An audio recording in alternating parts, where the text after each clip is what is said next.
ओम अज्ञानातिमिरन्धस्य ज्ञानञ्जनशलाकया चक्षुरुन्मिलितं येन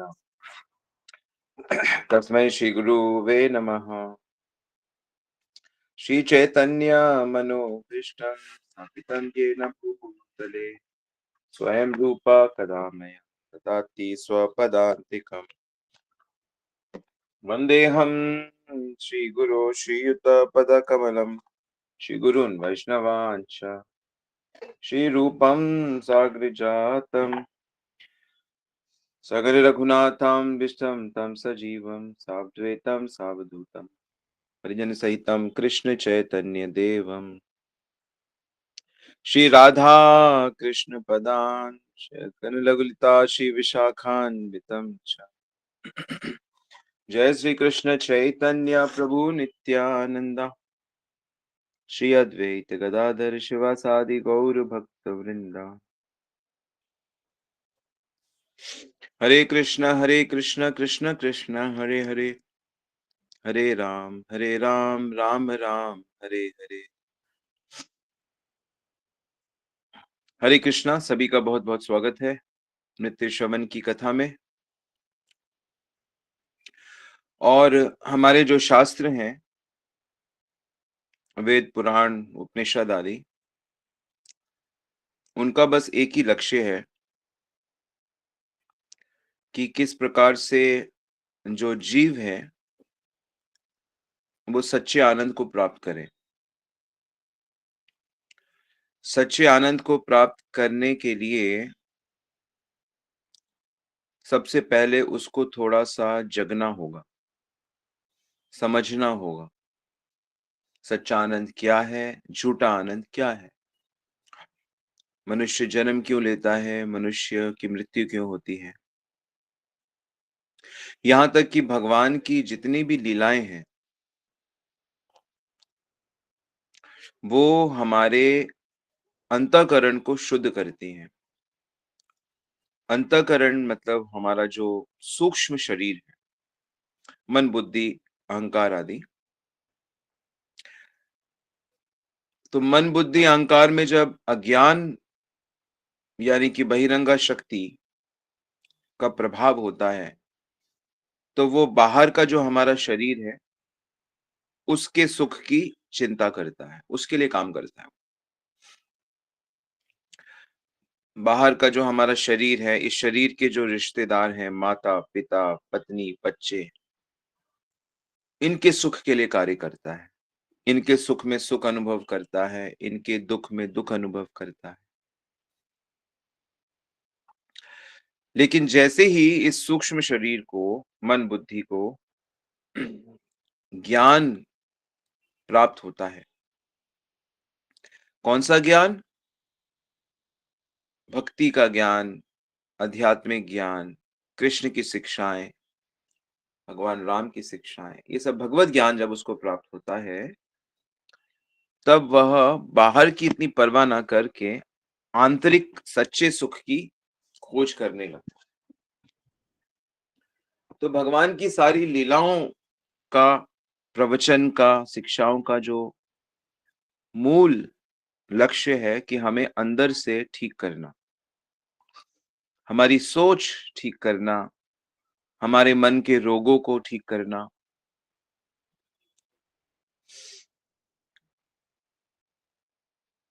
तो जितने भी हमारे मन में जो रोग हैं, जिनको षड रिपु कहते हैं, काम क्रोध लोभ मोह अहंकार मद घमंड ईर्ष्या, तो जितने भी हमारे समस्याएं हैं अंतःकरण में, उसका जो मूल कारण है वो मोह बताया गया। मोह, इल्यूजन, अज्ञान से उत्पन्न होता है। मोह क्या होता है? सब लोग मोहित हैं। मोह होता है कि जो चीज आप समझ चुके हो, जो सत्य आपने जाना है, उसकी उपेक्षा कर देना। तो ज्ञान को स्वीकार नहीं करने की जो वृत्ति है, उसको मोह कहते हैं। और ये मोह बार-बार अभ्यास करने से प्राप्त होता है और इसका संबंध केवल इस जन्म से नहीं, अनेक जन्मों से है। पहले के कितने जन्म में, कितने संस्कार से ये मोह बनता है। जैसे कई-कई लोगों को आदत पड़ जाती है कि लोग अपने नाखून चबाते हैं। उनको पता है कि नाखून चबाना ठीक नहीं होता, लेकिन बिना जाने वो इसको चबाने लगते हैं। अभ्यास जो है उन पे हावी हो जाता है। वो अभ्यास, वो संस्कार उनको प्रेरित करता है कि वह उस क्रिया को करते रहें, जिसको वो बुरा समझते हैं। तो इस जन्म में भी जो बुरी आदतें हमें पड़ जाती हैं, उनका छूटना बहुत मुश्किल होता है। तो सोचिए कि अनेक-अनेक जन्मों का जो अभ्यास बना हुआ है, उसका छूटना कितना कठिन होगा। मतलब इस जन्म की बुरी आदतें जब नहीं छूट रही, तो अनेक-अनेक जन्मों की आदतें कैसे छूटेंगी? और ये जो पीछे-पीछे जन्मों का अभ्यास है, ये संस्कार के रूप में हमारे चित्त में रहता है। और जैसे ही उसको वैसी परिस्थितियाँ प्राप्त होती हैं, उसके अनुकूल परिस्थितियाँ प्राप्त होती हैं, तो वो बीज रूप से अंकुरित हो जाता है।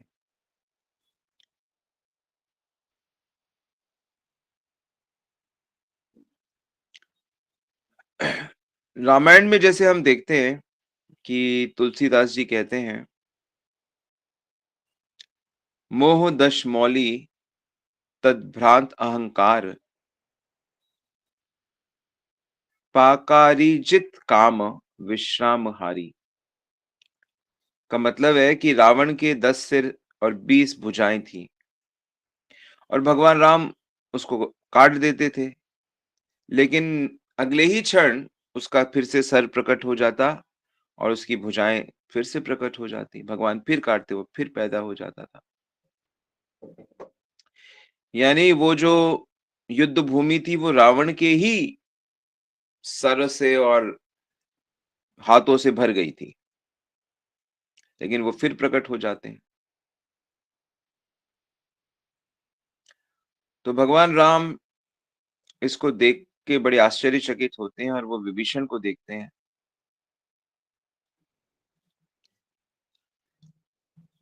कि अब क्या होगा? कैसे होगा? तो शंकर जी जब पार्वती जी को ये घटना सुना रहे होते हैं, तो पार्वती जी को बड़ा आश्चर्य होता है कि सर्वज्ञ हैं भगवान, सर्वशक्तिमान हैं, वो रावण को नहीं मार पा रहे।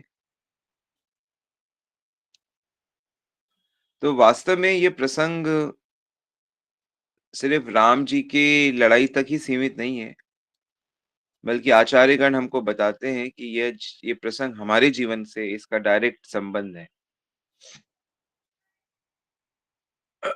हम सबके जीवन से कैसे जुड़ा हुआ है?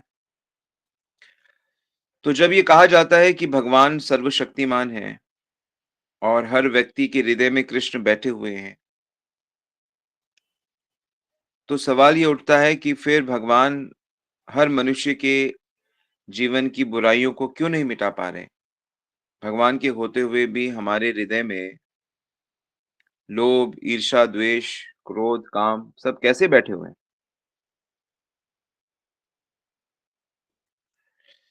तो इसका उत्तर इस तरह से दिया जाता है कि रोगी को डॉक्टर तब तक ठीक नहीं कर सकता, जब तक रोगी डॉक्टर की मदद ना करे।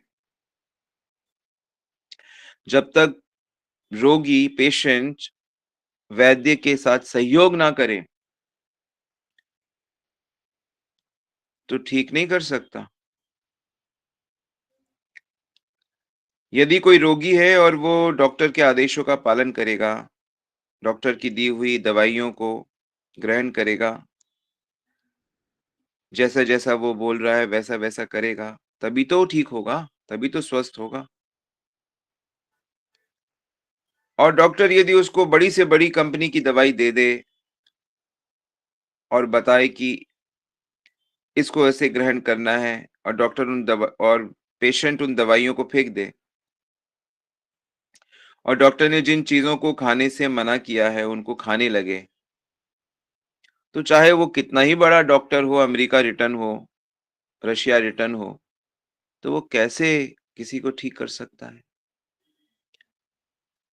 तो ठीक इसी प्रकार इस उदाहरण को यदि हम भगवान से जोड़ेंगे कि चाहे भगवान कितने ही बड़े डॉक्टर हों, लेकिन जब तक हम जीव जो माया में फँसे हुए हैं, उनको सहयोग नहीं देंगे, तब तक वो सर्वशक्तिमान सफल नहीं हो सकते।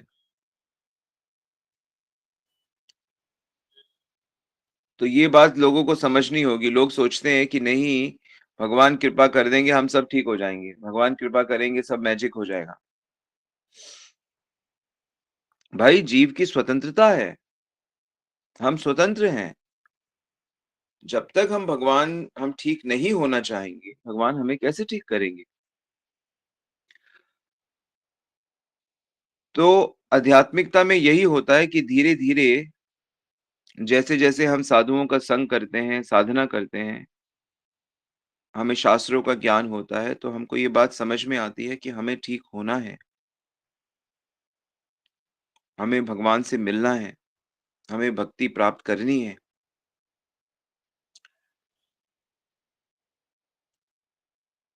इसी को मुमुक्षु तत्व कहते हैं कि व्यक्ति अब निकलना चाहता है।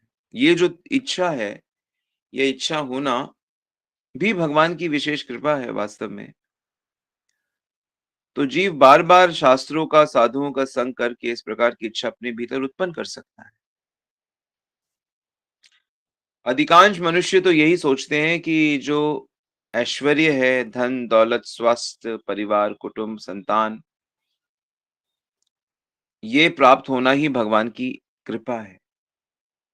पर ये भगवान की असली कृपा नहीं है, क्योंकि भगवान की कृपा से संसार छूटता है, संसार बढ़ता नहीं है। हम तो फँसे ही हुए हैं संसार में, और संसार में फँसने की चीज़ें क्या हैं? यही तो है, मेरी पत्नी, मेरे बच्चे, मेरी माता-पिता, मेरा घर, मेरा धन, मेरा पद, मेरा यश, मेरी ज़मीनें, मेरी फैक्ट्रियाँ, तो ये मेरा-मेरा ही तो है।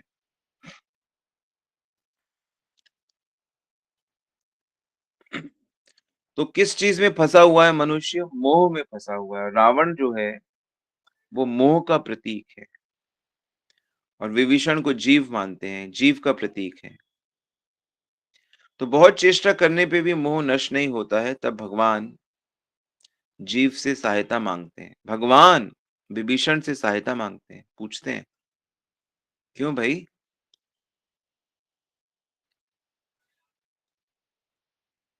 डॉक्टर को भी रोगी को ठीक करने के लिए उससे पूछना पड़ता है, "भाई क्या होता है? सिम्पटम्स क्या हैं?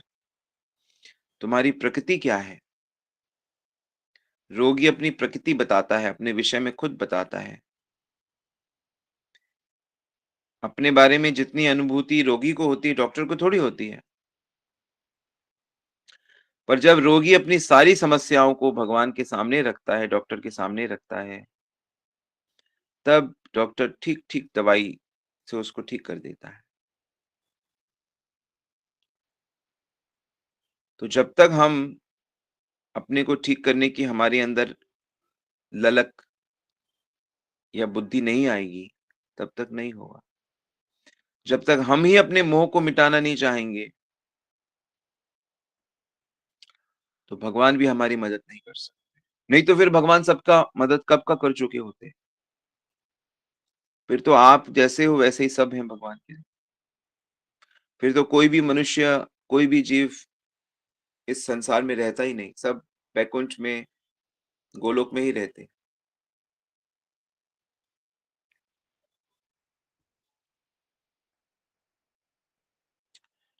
ऐसा नहीं है कि भगवान मार नहीं सकते रावण को। आप ऐसा ना सोचो कि रावण को भगवान मार नहीं सकते। भगवान तो किसी को भी मृत्यु को भी मार सकते हैं, फिर रावण क्या चीज़ है? लेकिन भगवान अपनी लीला से यही सब दर्शाते हैं कि हम भगवान की ओर प्रेरित हों।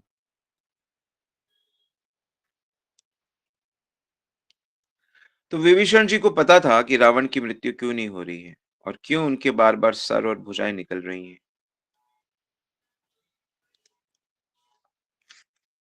विभीषण को ये बात पता थी।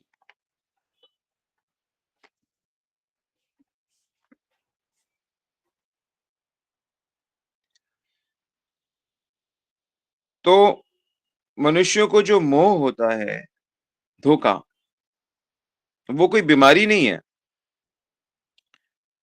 जैसे क्रोध, काम, लोभ ये सब बीमारियाँ हैं। लेकिन जो मोह होता है वो बीमारियों का मूल है। सारी बीमारियाँ वहीं से निकलती हैं। तो मोह को मारा नहीं जा सकता, मोह को दवाई से ठीक किया जाता है। लेकिन बहुत सी दवाइयों से भी ये ठीक नहीं होता।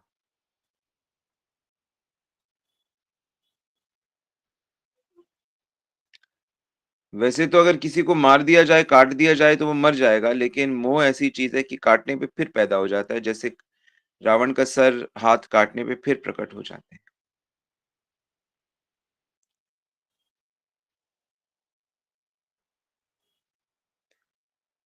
तो फिर विभीषण बताते हैं कि रावण की नाभि में अमृत है। रावण की नाभि में अमृत है और जब तक उसकी नाभि पे उस अमृत को सुखाया नहीं जाएगा, तब तक रावण मरेगा नहीं,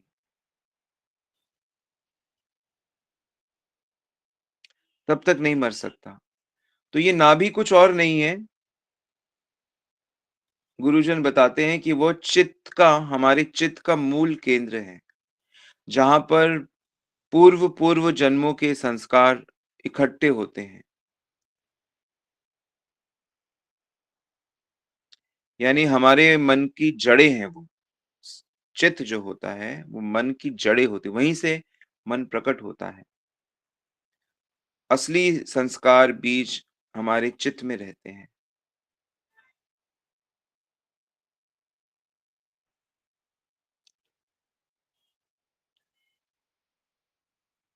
तो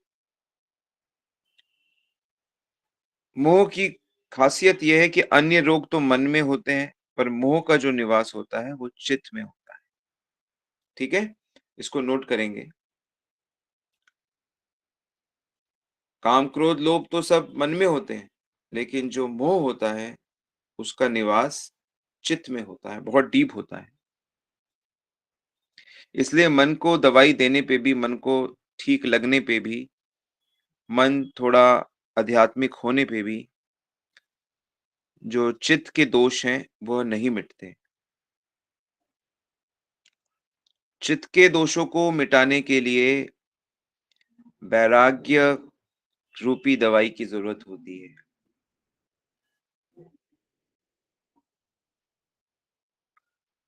जब तक हृदय में सच्चा वैराग्य उत्पन्न नहीं होगा, वैराग्य की शक्ति नहीं आएगी, तब तक चित्त में जो ये कई-कई संस्कार जो न जाने कैसे-कैसे संस्कार हैं, वो मिटते नहीं हैं। इसीलिए जो महापुरुष होते हैं, वो कहते हैं कि आप निरंतर साधना करो, निरंतर अभ्यास करो। पुराने संस्कारों को मिटाने के लिए नए संस्कारों को लगाना पड़ता है, नए संस्कार पैदा करने पड़ते हैं। इसलिए निरंतर, निरंतर सत्संग, निरंतर, निरंतर जप करना, जो भी आध्यात्मिक क्रिया है, उसको निरंतर करना पड़ेगा और इतना करना पड़ेगा कि वो संस्कार बन जाए। तो पीछे के जो बना हुआ पीछे का जो संस्कार है, वो मिट जाता है।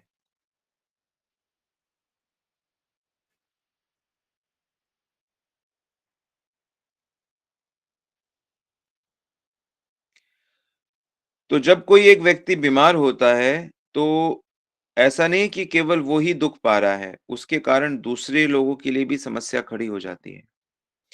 रोगी खुद तो अस्वस्थ होता ही है, खुद तो कष्ट पाता ही है, साथ में परिवार के लोगों को भी चिंता में डाल देता है कि कहीं ये रोग आगे ना फैल जाए। कुछ-कुछ रोग तो ऐसे होते हैं जो छूने से ही फैलने लगते हैं, जैसे अभी महामारी हुई थी कोरोना की।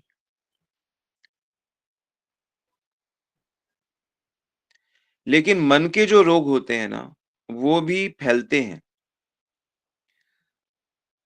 जो व्यक्ति मन से रोगी होता है, यानी मन की जो समस्याएँ हैं, जैसे क्रोधी है, लोभी है, ईर्ष्यालु है, तो उसके ये जो मन के रोग होते हैं, वो परिवार के लोगों को भी होने लगते हैं, समाज के लोगों को भी वो रोगी बनाता रहता है। इसलिए हम लोगों को अपने मन की इन बीमारियों को समझकर इसको मूल से नष्ट करना चाहिए। यानी कि जो मोह है हमारा, उसको नष्ट कर देना चाहिए।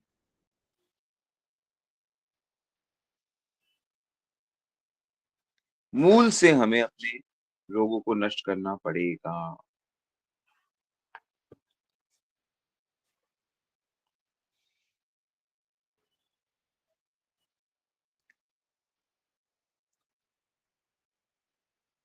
तो हर मनुष्य के अंदर इस मोह रूपी संस्कार से काम, क्रोध, लोभ जैसे पाप, जैसे दुर्गुण आ जाते हैं।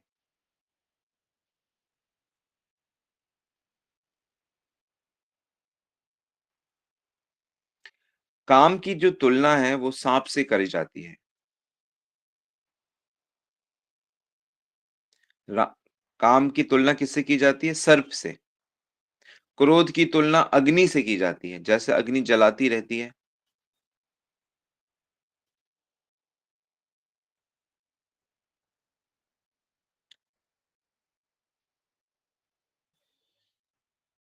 तो एक प्रसंग आता है रामायण में, जब भगवान राम जानकी जनक नंदिनी की खोज करते हैं और विलाप कर रहे होते हैं, वहाँ पे नारद जी आते हैं। भगवान राम जब विलाप कर रहे होते हैं, ऐसे समय में भगवान राम एक से वो एक प्रश्न पूछते हैं कि जब मैं विवाह करना चाहता तो आपने मेरा विवाह नहीं होने दिया। बड़ा विचित्र सा सवाल था और बड़े विचित्र समय पे, जिस समय भगवान अपनी पत्नी के वियोग में विलाप कर रहे हैं। तो होना तो ये चाहिए था कि हमें दूसरों को उस काम के लिए रोकना चाहिए जो हम स्वयं ना करते हों। पर यहाँ एक अजीब-सा विरोधाभास है कि व्यक्ति स्वयं तो अपनी पत्नी में इतना आसक्त हो और विरह में विलाप करे और दूसरे व्यक्ति को विवाह न करने दे। तो नारद जी का यही संकेत था कि या तो आप भी विवाह ना करते, जिससे मैं समझ लेता कि आपने स्वयं भी विवाह नहीं किया, इसलिए मेरा भी विवाह नहीं होने दिया। पर अब जब स्वयं विवाह करके गृहस्थ जीवन व्यतीत कर रहे हैं, तो मेरा भी विवाह होने देते।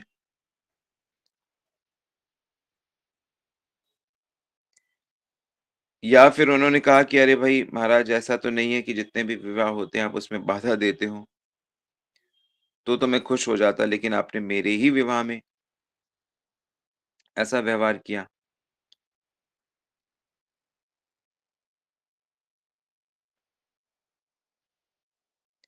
तो भगवान राम कहते हैं कि भाई देखो, ऐसी बात है,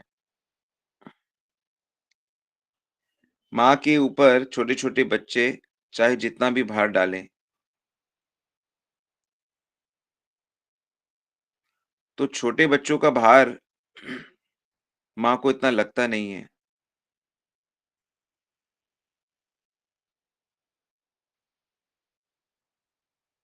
माँ अपने बड़े लड़कों को उठाती नहीं है, छोड़ देती है, स्वतंत्र कर देती है कि वो अपने विवेक से निर्णय लें, है ना? माँ तो छोटे बच्चों को उठाती है, बड़ों को थोड़ी उठाती है। लेकिन माँ जो सुविधाएँ अपने बड़े बच्चों को देती है, वह अपने छोटे बच्चों को नहीं देती, क्योंकि उसे उनके विवेक पर भरोसा नहीं होता है। क्योंकि वो जानती है कि इसको अभी इतनी बुद्धि है नहीं, इसे तो समर्पित होना चाहिए। बुद्धि के स्थान पर समर्पण की प्रधानता है। समर्पित बालक की सारी चिंताएँ माँ को होती है।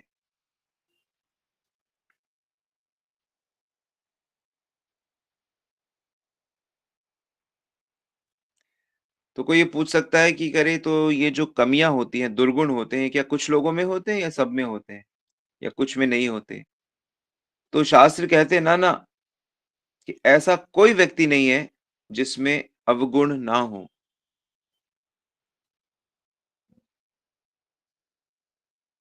कोई व्यक्ति ऐसा है ही नहीं और विशेष रूप से जीवित। मनुष्य का निर्माण ही ऐसे हुआ है कि उसमें गुण दोष का मिश्रण होता है। गुणों के साथ-साथ दोष होते ही हैं। समस्या तब होती है जब दोष असंतुलित हो जाते हैं। दोष उस व्यक्ति पे हावी होने लगते हैं।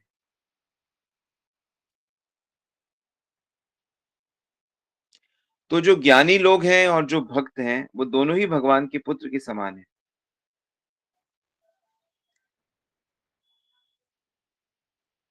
तो जो ज्ञानी होते हैं जब उनके सामने समस्या आती है, तो वो अपने बल से उनको जीतने की कोशिश करते हैं, लेकिन जब भक्तों के सामने समस्या आती है, तो भगवान उनकी मदद करके उनसे बचाते हैं।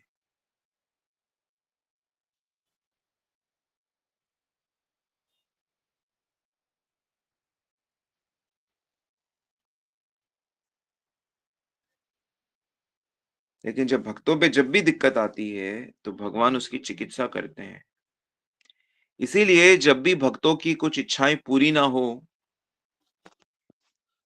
तो आपको धन्यवाद देना चाहिए कि भगवान ने आपको बचा लिया।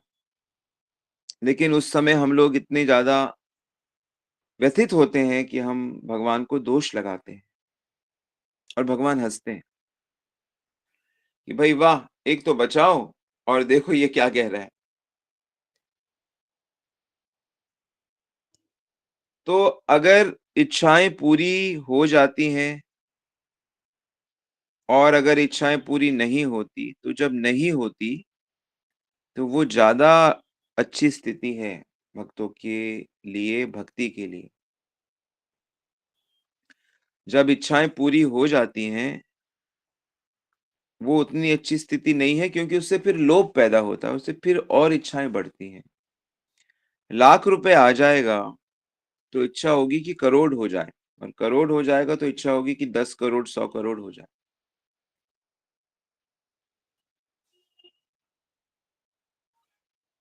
ये एक बहुत बड़ी समस्या है अंदर की, जिसे कोई-कोई विरला ही समझता है।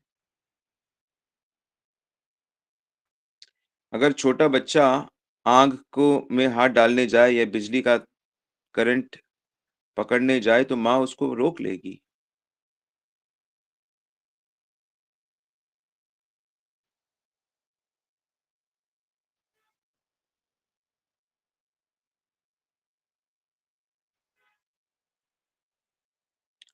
तो इसलिए यहाँ पर इसकी चर्चा हम आगे फिर करेंगे, लेकिन आज के लिए इतना ही समझना है कि जो समर्पित होते हैं, भगवान उनकी भौतिक इच्छाओं को पूरा नहीं होने देते, ताकि वो भक्ति से दूर ना चले जाएँ।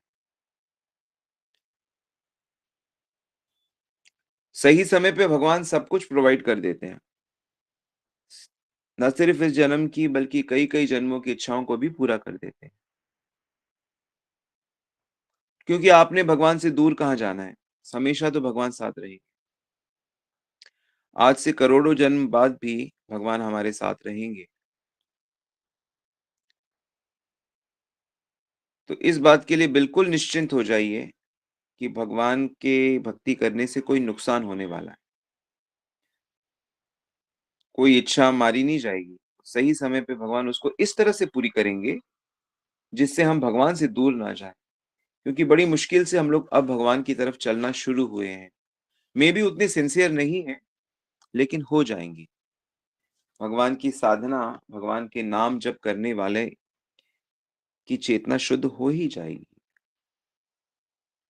यही इसी तरह पहले के महापुरुषों ने भगवान को प्राप्त किया है।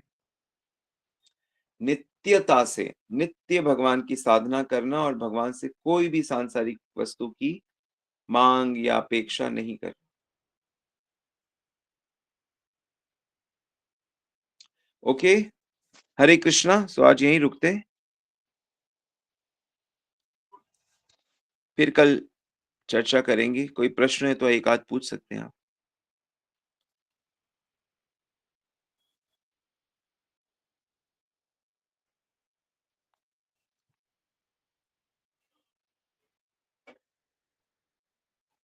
आशा करता हूँ कि कथा समझ में आ रही है।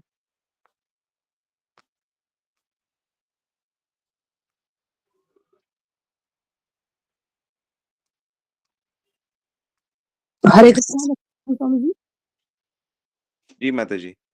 हाँ, स्वामी जी जैसे ये प्रश्न था कि जैसे किसी की तबीयत खराब होती है या कोई बहुत सीरियस रहता है तो हम लोग करते हैं ना कि प्रार्थना करते हैं उनके लिए।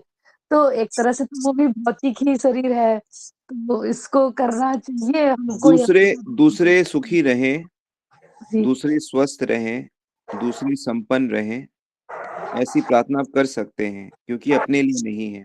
तो दूसरे के सुख को माँगना, ये बहुत अच्छी बात है। जैसे परिवार में है तो उनके लिए भी करना चाहिए मतलब अपनी फैमिली में है जैसे तो ये लगता है ना कि अपना मुँह है इसलिए हम ज़्यादा भगवान से माँगते हैं। ये नहीं, दूसरे का भला चाहना चाहिए जीव को ना, पर दूसरे का आध्यात्मिक भला चाहना चाहिए। जी, हरे कृष्ण। जी। दूसरे के दुःख में दुखी होना, दूसरे के सुख में सुखी होना, ये भक्तों के लक्षण हैं। लेकिन जो दूसरे के प्रति जो भावना यही होनी चाहिए कि हे प्रभु ये आपका भक्त बने। ये स्वस्थ हो जाए, बीमार है, स्वस्थ हो जाए। उसके लिए लोग पूजा भी करते हैं जो ठीक है, दूसरों के लिए। ऐसा नहीं सोचना चाहिए कि नहीं, नहीं भगवान ठीक ही करेंगे सब कुछ, क्या प्रार्थना करनी? ऐसे हृदय कठोर बनता है। जी, स्वामी जी। जी, अपने लिए नहीं, अपने लिए पूरा विश्वास रखना चाहिए कि भगवान मेरे साथ अच्छा ही करेंगे। अपने लिए नहीं माँगना चाहिए।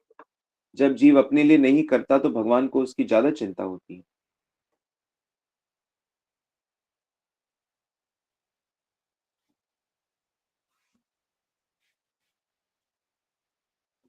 अपने लिए कुछ नहीं माँगता है, हमेशा दूसरों के लिए।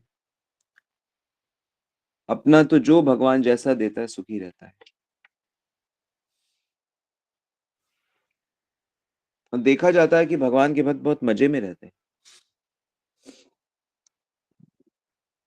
क्योंकि भगवान को अच्छा लगता है उनकी सारी चीज़ें पूरी एक्सेस होता है भक्तों के पास और भक्त उसको बाँटते रहते हैं। ठीक है? जी, स्वामी जी।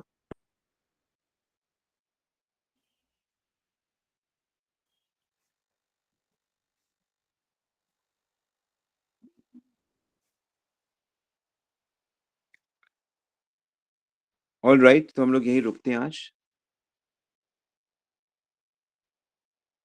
वाञ्छाकल्पितरूपयस्य कृपा सिन्धुभ्येव च पतितानां पावनेभ्यो वैष्णवेभ्यो। जगद्गुरु श्रील प्रभुपाद की जय। श्री गुरु महाराज। गौर प्रेमानंदी हरि।